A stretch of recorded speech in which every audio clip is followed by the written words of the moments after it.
अस्सलाम वालेकुम। आज का हमारा लेक्चर है law of mass action, topic 9.2 है। लॉ ऑफ मैस एक्शन जो है वो 1869 में गोल्डबर्ग और पी वाग ने पुट फॉरवर्ड किया था, पेश किया था, और उनके मुताबिक इसकी जो डेफिनेशन बनती है कि the rate at which the substance reacts is directly proportional to its active mass, यानी कोई भी रिएक्शन जिस रेट पर या जिस स्पीड पर जो है वो रिएक्ट करता है तो उसकी जो हम कह सकते हैं कि डायरेक्टली प्रोपोर्शनल होता है किसके, एक्टिव मैसेज के। एक्टिव मैसेज क्या होता है? मोलर कंसंट्रेशन या मोल्स पर डीएम क्यूब, और हम जो है इसको आमतौर पर स्क्वायर ब्रैकेट्स में ज़ाहिर करते हैं। And the rate of reaction is directly proportional to the product of active masses of the reacting substances. और जो रेट ऑफ रिएक्शन होता है, यानी केमिकल रिएक्शन का जो रेट होता है वो किस पर डिपेंड करता है या किसके जो है वो डायरेक्टली प्रोपोर्शनल होता है? Product of the active masses of molar concentration, वो एक्टिव मैसेज के डायरेक्टली प्रोपोर्शनल होता है। ठीक है जी। एक्टिव मैस हम दोबारा कहते हैं कि किसको कहते हैं? मोलर कंसंट्रेशन या मोल्स पर डीएम क्यूब, और स्क्वायर ब्रैकेट्स में हम इनको ज़ाहिर करते हैं।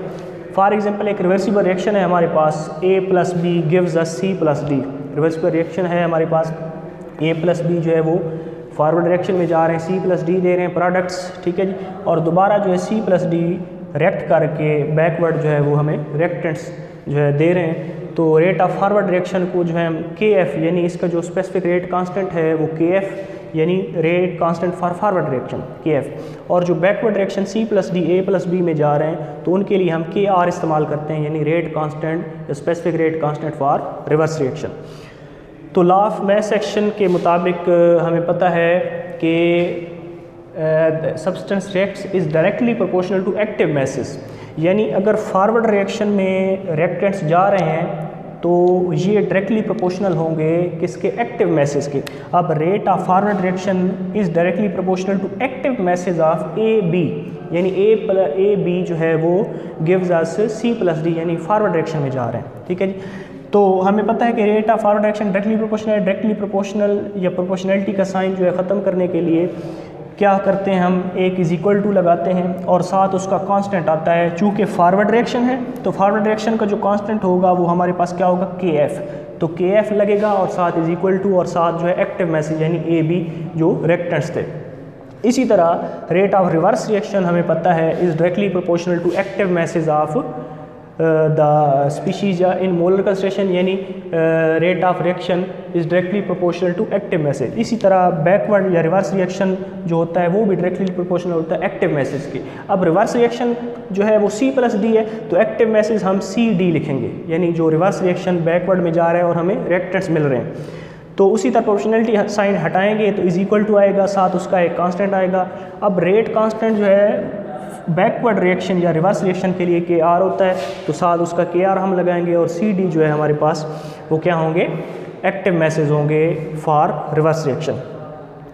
फिर एट इक्विलिब्रियम, जब इक्विलिब्रियम अचीव हो जाता है, इक्विलिब्रियम क्या होता है कि जितने रिएक्टेंट्स या जितनी कंसंट्रेशन जो है वो फॉरवर्ड में जा रहे हैं, ठीक है जी, उतने ही रिएक्टेंट्स जो है या कंसंट्रेशन जो है दोबारा बैकवर्ड्स में आ रहा है, यानी जितनी अमाउंट रिएक्टेंट्स की प्रोडक्ट में शिफ्ट हो रही है उतनी ही प्रोडक्ट की अमाउंट जो है दोबारा रिएक्टेंट्स में शिफ्ट हो रही है। तो इक्विलिब्रियम कंडीशन पर क्या होता है? Rate of forward reaction becomes equal to rate of reverse reaction. ठीक है जी। तो हमें पता है रेट ऑफ फॉरवर्ड रिएक्शन इसके बराबर था, ये वाला, तो ये हम जो है इधर लिख देंगे = रेट ऑफ रिवर्स रिएक्शन हमारे पास ये है, तो रेट ऑफ रिएक्शन हम ये लिख लेंगे। अब जो है हमारे पास KF इधर है, इधर KR है, KR को जो है हम इसके नीचे डिवाइड कर देंगे KF के नीचे, और AB को डिवाइड कर देंगे CD के नीचे। तो KF और KR = CD/AB। तो KF और KR जो है हमारे पास किसके बराबर होता है? KC के बराबर होता है। KF और KR KC के बराबर होता है। KC = CD/AB। ठीक है जी। तो KC जो है वो किसके बराबर आ गया? CD और AB। ये है हमारा लॉ ऑफ मास एक्शन। अच्छा जी, नेक्स्ट हमारा टॉपिक है derivation of expression for KC, यानी equilibrium constant for general reaction. कोई भी जनरल रिएक्शन हो, रिवर्सिबल रिएक्शन, तो उस पर जो है उसका हम KC या इक्विलिब्रियम कांस्टेंट कैसे फाइंड आउट कर सकते हैं? रिएक्शन हमारे पास गिवन है A B + B gives us C + DD। यहाँ पर जो स्मॉल ए, स्मॉल बी, स्मॉल सी और स्मॉल डी हैं, ये किसको शो कर रहे हैं? ये नंबर ऑफ़ मोल्स को शो कर रहे हैं। ठीक है जी। नंबर ऑफ़ मोल्स क्या होते हैं? फॉर एग्जांपल 2A या 2B प्लस 2C, तो 2 या A 3, ये हमारे पास क्या है? Number of moles. तो ऐसा रिएक्शन, इसके लिए लॉ ऑफ मास एक्शन जो है उसकी क्या डेफिनेशन हो सकती है? The rate of chemical reaction is directly proportional to the product of molar concentration of its reactants raised to the power of equal to their number of moles in balanced chemical equation। कि कोई भी chemical reaction उसका जो active message होता है, यानी वो किसके डायरेक्टली प्रोपोर्शनल होता है? उसकी जो एक्टिव मैसेज होती हैं, यानी मोलर कंसंट्रेशन उसके डायरेक्टली प्रोपोर्शनल होता है। ठीक है जी। और उसके साथ जो नंबर ऑफ मोल्स होते हैं वो उसकी क्या बन जाते हैं? पावर बन जाते हैं, raise to the power of their coefficients. यानी ये जो नंबर ऑफ मोल्स हैं ये क्या है? एक्टिव मैसेज के ऊपर जो है एज एक्सपोनेंट्स जो है वो हम लिखेंगे। ठीक है जी। तो रेट ऑफ फॉरवर्ड डायरेक्शन हमें पता है किसके बराबर होता है? Active masses of A B, यानी directly proportional to product of molar concentrations of its reactants. ठीक है जी।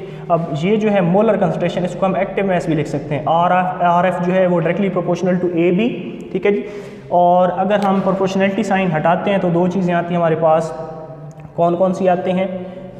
इसी तरह R F is equal to K F, एक ये आएगा हमारे पास, यानी कोफिशिएंट जो है वो हमारे पास फॉरवर्ड डायरेक्शन के लिए। ठीक है जी। ये हम हटाएंगे, प्रोपोर्शनलिटी साइन इसकी जगह एक इज इक्वल टू आएगा, प्लस इसका कांस्टेंट आएगा ए बी बी जो है ये स्मॉल जो बी हैं और स्मॉल ए हैं ये इसकी पावर बन जाएंगे। इसी तरह जो रेट ऑफ रिवर्स रिएक्शन है वो प्रोपोर्शनलिटी साइन जो है हटेगा तो इज इक्वल टू आएगा साथ के आर जो है constant for specific rate, constant for reverse reaction. आगे उसी तरह उसकी एक्टिव मैस। ठीक है। जब इक्विलिब्रियम एस्टेब्लिश होगा तो हमें पता है कि rate of forward reaction becomes equal to rate of reverse reaction, यानी जितने कंसंट्रेशन रिएक्टेंट्स की प्रोडक्ट्स में शिफ्ट हो रही है, तब्दील हो रही है, उतनी ही प्रोडक्ट्स की जो कंसंट्रेशन है वो रिएक्टेंट्स में तब्दील हो रही है। तो फिर क्या होगा कि रेट ऑफ फॉरवर्ड रिएक्शन यानी R F is equal to K F A B. ठीक है जी। किसके बराबर हो जाएगा? Rate of reverse reaction. ठीक है जी। यानी के आर इंटू सी सी और डी डी। ठीक है। इसी तरह हमें पता है कि के आर जो है इसको जब के एफ के नीचे लाते हैं और ए बी को सी डी के नीचे लाते हैं तो के एफ और के आर जो है एक नए कांस्टेंट के बराबर हो जाता है, जिसको हम के सी कहते हैं, उसको हम इक्विलिब्रियम कांस्टेंट भी कहते हैं, के सी इक्विलिब्रियम कांस्टेंट। ठीक है जी। तो के एफ और के आर किसके बराबर हो जाएगा? C C D D over A B B. ठीक है जी। दूसरे लफ्ज़ों में के एफ ओवर के आर जो है वो हमें पता है के सी के बराबर है, के सी इसकी जगह पुट कर देंगे तो ये हमारे पास जो है एक एक्सप्रेशन फॉर के सी यानी इक्विलिब्रियम कांस्टेंट किसके लिए? कोई भी जनरल रिएक्शन होगा। हमें पता है जो ए और बी हमारे पास थे वो किसके बराबर हैं? ए फॉर एग्जांपल 2 के बराबर है, बी 3 के बराबर है, और इसी तरह सी जो स्मॉल सी है वो 4 के बराबर है और स्मॉल डी जो है 1 के बराबर है। तो ये जो है इनकी जब पावर बनती है तो सी पावर 4 डी पावर 1 ये जो है इसका स्क्वायर बन जाएगा, ये क्यूब बन जाएगा। तो ये हमारे पास है डेरिवेशन फॉर एक्सप्रेशन ऑफ के सी फॉर जनरल रिएक्शन।